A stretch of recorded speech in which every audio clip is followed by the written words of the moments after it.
Hola, buenos días, estudiantes de técnicas de análisis de textos dramáticos del módulo 3 de la Academia Charlotte. Hoy comenzamos nuestros encuentros a distancia.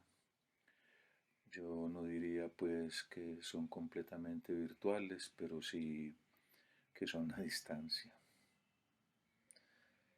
El tema con el cual dejamos nuestro último encuentro presencial tuvo que ver con la tragedia.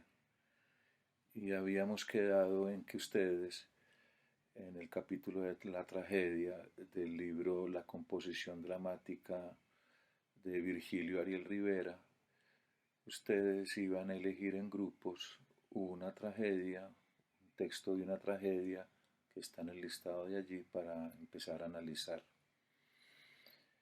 Mi charla de hoy tiene que ver precisamente con los principales elementos en la construcción de la tragedia como texto dramático, como composición dramática. Algunos elementos constitutivos de la tragedia que mencionaré a continuación han quedado incorporados a la estructura general del hecho dramático, que ha evolucionado y se ha modificado en función de géneros, estilos y demás. Por eso son reconocibles a distintos niveles, partes o en su totalidad, de muchas obras de teatro de todos los tiempos.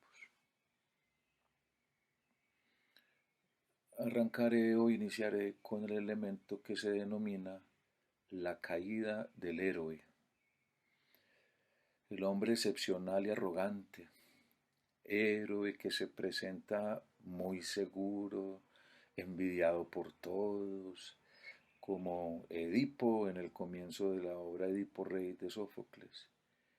Al final cae, sucumbe en la desgracia. O como Egisto y Clitemnestra, que son personajes con poder, finalizan asesinados. Esta caída del poderoso se convertirá en una constante en la literatura dramática posterior. Pues digo posterior a la tragedia griega. El sentido de lo trágico, entre comillas, abarca un significado amplio, muy amplio. La caída desde un mundo ilusorio y seguro a un mundo de miseria y penalidades, por ejemplo. O también, inevitablemente, tiene relación con el sentido de la temporalidad de la vida, del esplendor de la juventud al deterioro de la vejez y a la muerte. De ahí el eterno conflicto de los personajes entre el corto y el largo plazo. También pues esto entre comillas. Recordamos o habría que tener en cuenta, si no la conocen, pues buscar la obra de Pedro Calderón de la Barca, El Gran Teatro del Mundo, una gran obra del mundo, en donde hay una acotación que dice, a un lado la cuna y al otro el sepulcro. Así está la acotación señalada de la escenografía en el texto. Los coros de las tragedias recordarán siempre al héroe, sobre todo en sus momentos de gloria, su destino humano y por lo tanto su futura e inevitable caída. La caída del héroe.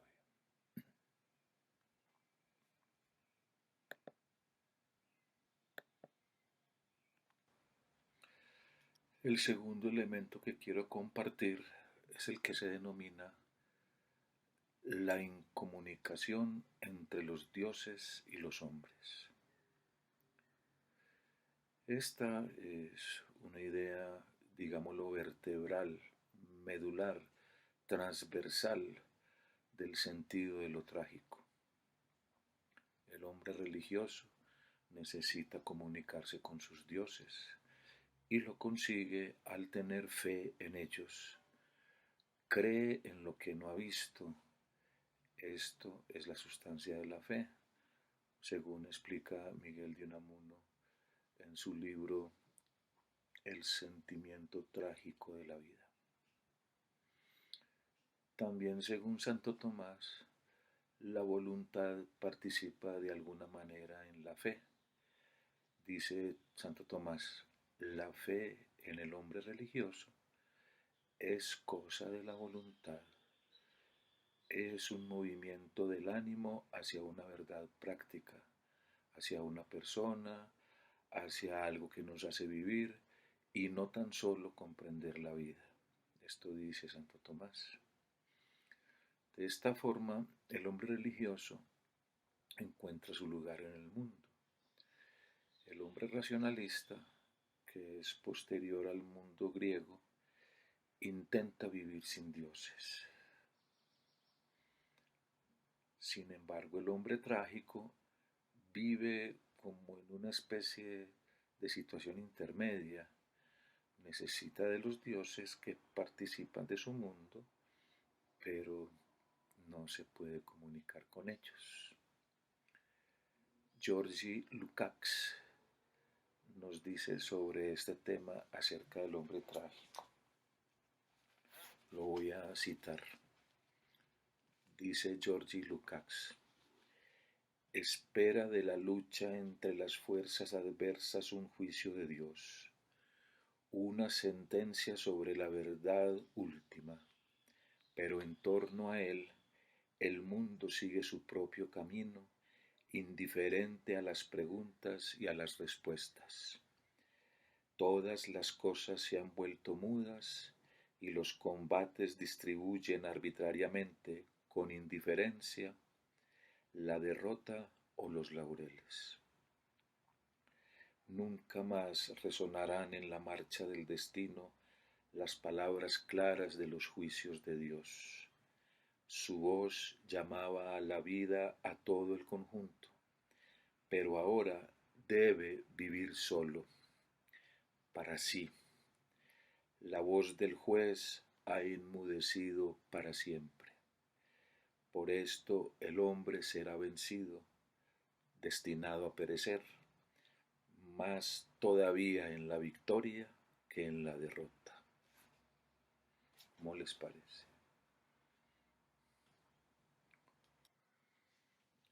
El tercer elemento se denomina la culpa trágica. La culpa trágica es la esencia de lo trágico. Quien comete un crimen debe pagarlo.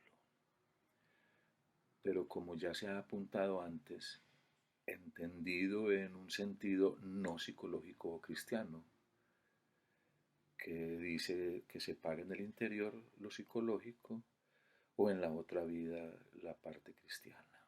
No, es entendido en un sentido físico. La culpa no es solo una cuestión de justicia, sino que rompe la armonía universal, ya que produce una cadena de sangre y violencia. La ley del talión, ojo por ojo. Un crimen recibe su castigo y a su vez esto genera más crímenes, convirtiéndose en un encadenamiento sin fin.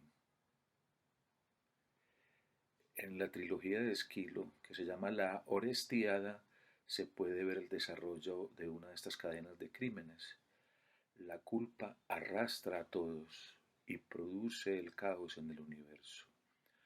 Sófocles introduce perspectivas nuevas al intentar demostrar la parte de responsabilidad individual que existe en el héroe, iniciando de esta manera, aunque en un estado muy embrionario y primitivo, la historia de lo que hoy se denomina el personaje moderno. A pesar de eso, hay que tratar con pinzas el tema de la intervención de la voluntad humana en la tragedia, más aún si nos vamos a referir al mundo griego y a la poética de Aristóteles. Hay otro autor, Lawson, que dice al respecto, y lo voy a citar: el dramaturgo griego no deseaba investigar las causas, los conflictos volitivos anteriores del personaje. Esos conflictos volitivos que le conducían a la violación de la ley familiar, tema del que tratan todas las tragedias, la ley familiar. Esto hubiera implicado cuestiones éticas que estaban fuera del pensamiento de la época. Hubiera llevado a un replanteamiento de todo el fundamento de su ley moral. Los griegos se interesaron en los efectos producidos por la violación de una ley moral, no en las causas que condujeron a violarla.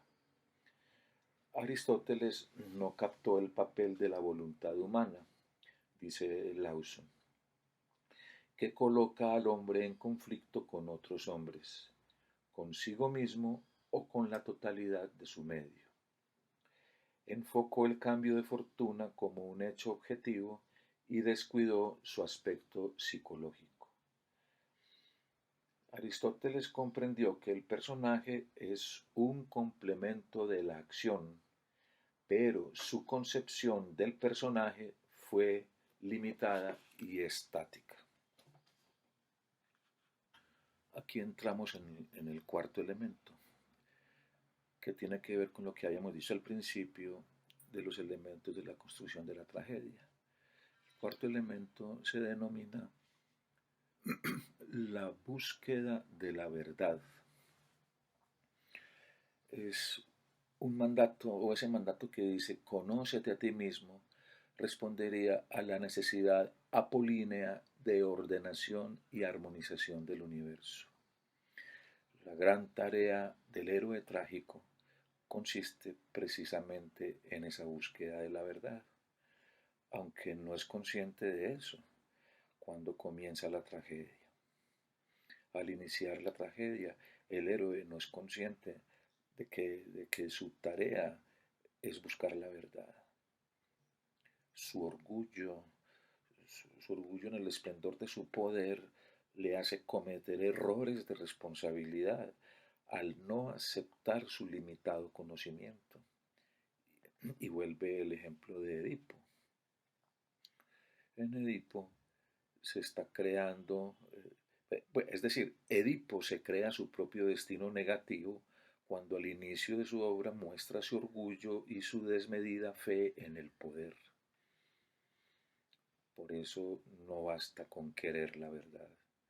Tendrá que renunciar al poder y a la arrogancia para poder descubrir esa verdad.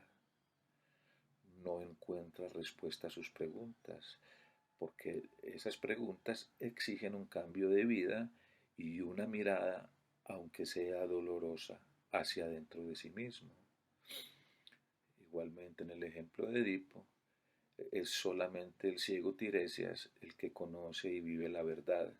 Su ceguera, paradójicamente, le permite ir más allá de la mera apariencia de las cosas y sumergirse en el auténtico conocimiento. En toda la historia del teatro hay de una u otra manera parte de esas búsquedas. Los prejuicios culturales, morales, personales, etcétera, hacen muy difícil eso que se llama el contacto con la verdad del personaje. El sentido de culpa ha ido cambiando con la historia de la cultura. Y en él se debate el personaje entre sus deseos y sus obligaciones, entre su yo, principio del placer, y su yo, principio de realidad. Finalmente, y dados los acontecimientos que vive, el personaje termina y acaba comprendiendo aunque tenga antes normalmente que pagar un precio muy alto. Como dice Montaigne, hemos de volvernos sensatos a, a costa de nuestra propia culpa.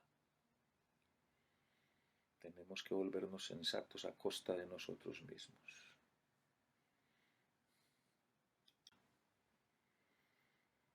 Y aquí, pues, cerramos los elementos, que con estos elementos es con los que ustedes deben hacer el análisis de la tragedia que cada grupo ha elegido. Construir un texto, un comentario, un ensayo si se quiere, un texto libre, o ojalá un ensayo, un informe de lectura, una relatoría, como quieran. Un texto que nos hable que en las obras que eligieron, en qué consiste la caída del héroe, la incomunicación entre los dioses y los hombres, donde se encuentra la culpa trágica y cómo se da esa búsqueda de la verdad en las tragedias que ustedes van a estudiar y van a analizar. Obviamente habría que dar cuenta de a manera de introducción, pues cuál es el tema de cada tragedia, un breve resumen, un argumento, una breve reseña del autor, de qué se trata la historia, y en fin, pues como la información más completa en términos de análisis del texto.